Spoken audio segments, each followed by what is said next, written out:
స్వచ్ఛమైన నాణ్యమైన గౌదర్పార్ పూజా ఉత్పత్తులు www.gaudarpar.com ద్వారా ఆన్లైన్ లో ఆర్డర్ చేయండి. మీ ఇంటిని దేవాలయంగా మార్చుకోండి. నమస్కారం, వెల్కమ్ టు సుమన్ టీవీ. నేను గీతాంజలి. ఆగస్టు 17వ తారీఖున శని త్రయోదశి ఉందండి. ఈ రోజున ప్రత్యేకించి ద్వాదశ రాశుల్లో జన్మించినటువంటి వారు ఏదో ఒక రూపంలో శని ప్రభావం ఎదుర్కొంటూ ఉంటారు. అయితే యోగ శని అని ఈసారి మనకి మిథున రాశి అలాగే తులా రాశి వారు ఎదుర్కొంటున్నారు. వారు ఎలాంటి ప్రభావాలు చూస్తారు, వారు ఎటువంటి పరిహారాలు చేసుకోవాలి వివరించేందుకు ప్రస్తుతం మనతో పాటు ప్రముఖ జ్యోతిష్యులు బ్రహ్మశ్రీ నందిబట్ల శ్రీహరి శర్మ గురువు గారు ఉన్నారు. వారితో మాట్లాడి వివరాలు తెలుసుకుందాం. గురుగారు నమస్కారం అండి. వాగర్థావివ సంపృక్తౌ వాగర్థ ప్రతిపత్తయే జగతః పితరౌ వందే పార్వతీ పరమేశ్వరౌ. సదాశివసమారంభాం శంకరాచార్య మధ్యమాం అస్మదాచార్య పర్యంతం వందే గురు పరంపరాం. ఆదిత్యాయ చ సోమాయ మంగళాయ బుధాయ చ గురు శుక్ర శనిభ్యశ్చ రాహవే కేతవే నమః. శృంగేరి పీఠాధిపతులకి, కంచి పీఠాధిపతులకి నమస్కారములు తెలియచేసుకుంటూ కార్యక్రమాన్ని ప్రారంభిద్దాం. గురుగారు, శని ప్రభావం ద్వాదశ రాశుల వారు ఎప్పుడూ ఏదో ఒక రూపంలో ఎదుర్కొంటూనే ఉంటారు. అదే యోగ శని గురించి ఈ వీడియోలో వివరించండి. మిథున రాశి వారు అలాగే తులా రాశి వారు ప్రభావాలు చూస్తారని అన్నారు. ముందుగా యోగ శని అంటే ఏంటండి? యోగ శని అని అంటే, యోగము అని అంటే జాతకం ప్రకారం గనక చూసుకుంటేనమ్మా యోగ స్థానాలు అనేటువంటివి ఉంటాయి. అవి 5వ స్థానము, 9వ స్థానము లక్ష్మీ స్థానములు. వీటిని యోగ స్థానములు అంటారు. శని సంచారము అనేటువంటిది సంచరిస్తున్నటువంటి రాశికి ఆ రాశి 5వ స్థానం ఏదైతే అవుతుందో అలాగే 9వ స్థానం ఏదవుతుందో అవి కొన్ని ఎఫెక్ట్ అవుతాయి. కాబట్టి మిథున రాశి వారికి 9వ స్థానంలో శని సంచారం చేస్తున్నాడు. తులా రాశి వారికి 5వ స్థానంలో శని సంచారం చేస్తున్నాడు. కాబట్టి ఈ యొక్క మిథున మరియు తులా రాశిలో జన్మించినటువంటి వారికి యోగ శని ప్రభావం అనేటువంటిది ఉంటుంది. అయితే ఎటొచ్చి చూసినట్లయితే ఈ యొక్క మిథున రాశికి తులా రాశికి శని పాలిత రాశులు అయ్యాయి. కాబట్టి ప్రస్తుతం శని వక్రీకరించినటువంటి కారణం చేత కొంతవరకు సమస్యలు అనేటువంటివి తగ్గుముఖం పడతాయి ఈ యొక్క రాశిలో జన్మించినటువంటి వారికి. ముఖ్యంగా మృగశిర మరియు ఆరుద్ర, మృగశిర 3-4 పాదాలు, ఆరుద్ర 4 పాదాలు, పునర్వసు 1, 2, 3 పాదాలు, అలాగే చిత్త 1, 2 పాదాలు, స్వాతి 4 పాదాలు, విశాఖ 1, 2, 3 పాదాలు. వెరసి ఈ యొక్క మృగశిర, ఆరుద్ర, పునర్వసు, చిత్త, స్వాతి, విశాఖ ఈ నక్షత్రాల్లో జన్మించినటువంటి వారికి ఈ యొక్క యోగ శని ప్రభావం ముఖ్యంగా ఏంటి అని అంటే, ఈ యొక్క తులారాశి వారికి చూద్దామమ్మా. తులారాశి వారికి చూసుకుంటే పంచమ స్థానంలో శని సంచారం. పంచమం ఏం చెబుతుంది? సంతాన స్థానం, బుద్ధి, ఆలోచన, పూర్వపుణ్యము, మంత్రస్థానము. ఈ యొక్క మిథున రాశి వారికి 9వ స్థానం ఏం చెబుతుంది? తండ్రి స్థానము, పిత్రార్జితము, స్వార్జితము, అలాగే విదేశీయానము, మోక్ష స్థానము, అలాగే ఉన్నత విద్య, ప్రాథమిక విద్య, ఉన్నత విద్య ఎలాగో ఉన్నత విద్యను సూచించేటువంటి స్థానం. ఇక పాపగ్రహాలైనటువంటి శని, రవి, రాహు, కేతు, కుజలు తాము ఉన్నటువంటి రాశుల కంటే తాము వీక్షిస్తున్నటువంటి రాశుల మీద దుష్ప్రభావం ఎక్కువగా ఉంటుంది. కాబట్టి ఈ యొక్క మిథున రాశికి చూసుకున్నట్లయితే లాభస్థానాన్ని మరియు తృతీయ స్థానాన్ని మరియు షష్టమ స్థానాన్ని వీక్షణ చేస్తున్నారు. కాబట్టి ఏం చెప్పబడుతుంది? లాభస్థానం అంటే చేసేటువంటి ప్రతి ప్రయత్నంలో వచ్చేటువంటి యొక్క ఫలితము. కేవలం డబ్బనే కాదు, ఏ ప్రయత్నం చేసినా ఆ ఫలిత ప్రభావం మీద ప్రభావం ఏర్పడుతుంది. ఇక తృతీయ స్థానం మీద వీక్షణ కాబట్టి చేసేటువంటి పనులలో సహాయ సహకారాలు, మిత్రులు, సోదరుల సహాయం తీసుకుంటారు. కాబట్టి సోదరి మధ్య విభేదాలు కానీ, నమ్మకస్తులు, పరిచయస్తులు, స్నేహితుల వల్ల నష్టపోవడం కానీ, లేదా ఏ పని చేయాలన్నా ఉత్సాహం కంటే భయం ఎక్కువగా ఉంటుంది ఈ యొక్క మిథున రాశిలో జన్మించిన వారికి. మన వల్ల అవుతుందో కాదో అని వెనకడుగు వేస్తుంటుంటారు. ఇక షష్టమ స్థానం మీద కాబట్టి రుణస్థానము, శత్రుస్థానము కాబట్టి మీ దగ్గర ఉన్నటువంటి డబ్బులు ఎదుటి వాళ్ళకి వెళ్ళిపోతుంటాయి, తిరిగి వసూలు చేసుకోలేకపోతారు, లేదా మీరు ఎవరి దగ్గర డబ్బు తీసుకున్నా దాన్ని తీర్చలేకపోతారు. ఇక ముఖ్యంగా గమనించుకున్నట్లయితే ప్రధానంగా ఈ యొక్క రోగస్థానము, ఆరోగ్యం పట్ల కొంత శ్రద్ధ వహించాల్సినటువంటిది. అలాగే సామర్థ్యము అనగా క్యాపబిలిటీ, మీరు చేసేటువంటి ప్రతి పనిలో 100% ఎఫర్ట్ కంటే 150% ఎఫర్ట్ పెట్టినా దాని యొక్క ఫలితాన్ని మీరు పొందలేకపోతారు.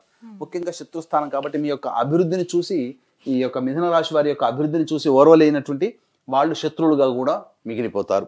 ఇక తులారాశికి చూసుకున్నట్లయితే సప్తమ స్థానము, అలాగే లాభస్థానము మరియు కుటుంబ స్థానం మీద వీక్షణ ఉన్నటువంటి కారణం చేత సప్తమ స్థానం కాబట్టి తులారాశి వారికి ఎవరితో కలిసి పని చేస్తుంటారో భాగస్వామి, లేదా ఎవరితో కలిసి జీవిస్తుంటారో జీవిత భాగస్వామి, వారి మధ్య ప్రపంచాలు కానీ, లేదా ఎవరితో కలిసి ఏ పని చేసినా ఆ పనులలో కొంత విభేదాలు ఏర్పడడం కానీ జరుగుతాయి. ఇక లాభస్థానం మీద వీక్షణ కాబట్టి చేసేటువంటి ప్రతి ప్రయత్నంలో ఆ పనికి సంబంధించిన లాభాన్ని అంతగా పొందలేకపోతారు. ఇక కుటుంబ స్థానం మీద కూడా వీక్షణ ఉన్నటువంటి కారణం చేత ముఖ్యంగా ధన ప్రభావంగా, కుటుంబ పరంగా, కుటుంబ సభ్యుల మధ్య విభేదాలు కానీ, పొరపచ్చాలు కానీ రావడం కానీ, లేదా ఎడమ కంటికి సంబంధించిన ఇబ్బందులు కానీ, మీ యొక్క వాక్కు ఎంత అదుపులో పెట్టుకుంటే అంత మంచిదిగా ఈ యొక్క కుటుంబ స్థానం మీద వీక్షణ ఉన్నటువంటి కారణం చేత తులారాశి వారికి చెప్పవచ్చు. అయితే శని వక్రీకరించినటువంటి సందర్భంలో కొంత శుభ ఫలితాలు కూడా ఈ యొక్క మిథున తులారాశి వారికి ఏర్పడతాయి. అంటే అనుకున్నటువంటి పనులు కొన్ని మూమెంట్ అవుతుంటుంటాయి. కాబట్టి సమయం బాగుంది కాబట్టి ఇంకా ఆ కారణమైనటువంటి శని వక్రీకరించినటువంటి కారణం, పైగా మిథున తులారాశి వారికి శని పాలితుడు అయి ఉన్నాడు కాబట్టి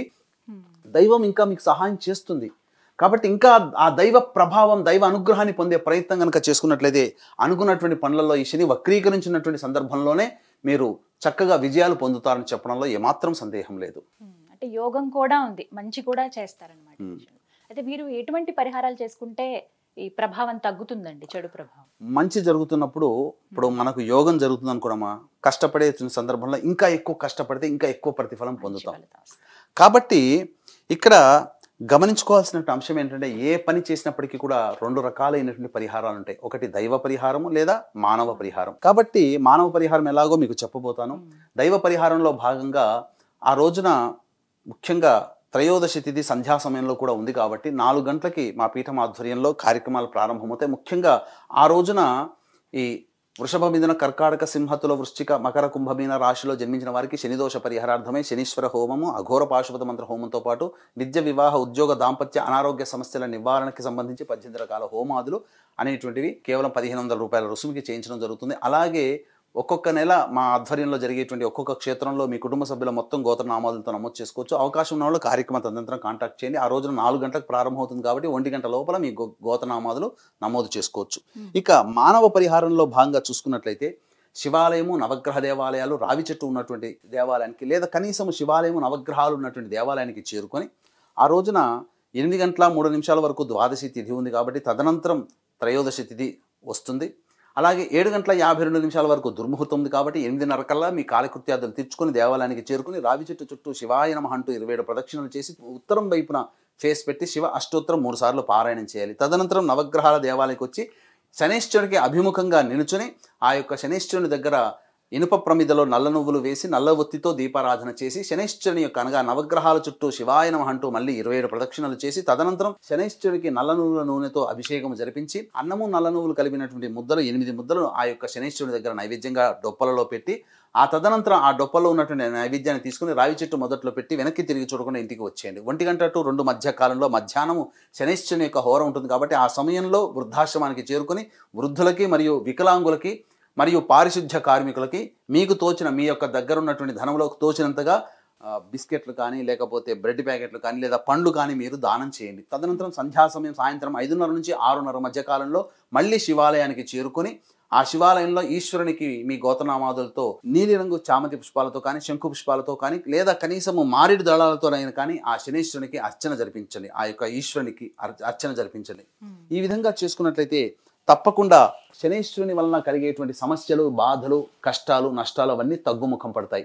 వర్షం వస్తుంది కదా అని చెప్పి లేదా ఎండ వస్తుంది కదా అని చెప్పి మనం గొడుగు సహాయం తీసుకుని ఏ విధంగా మన పనులు చక్కబెడుతుంటామో అలాగే మనకు జాతకరీత్యా గోచారీత్యా వచ్చేటువంటి ఇబ్బందులు, ఆ యొక్క ఇబ్బందులు మనకు ఎలాగో తప్పవు. కానీ ఆ ఇబ్బందులు మనల్ని, మన శరీరాన్ని బాధ పెట్టకుండా ఆ సమస్యలు వాటికంతట అవే తీరిపోతాయి అని ఈ యొక్క పరిహారాల్లో ఉన్నటువంటి అంతరార్థంగా వీక్షించేటువంటి ప్రేక్షకులు గమనించగలరు. చాలా చక్కటి పరిహారాలు తెలియజేశారు గురువుగారు. ధన్యవాదాలండి. సర్వం శ్రీ ఉమామహేశ్వర పరబ్రహ్మార్పణమస్తు.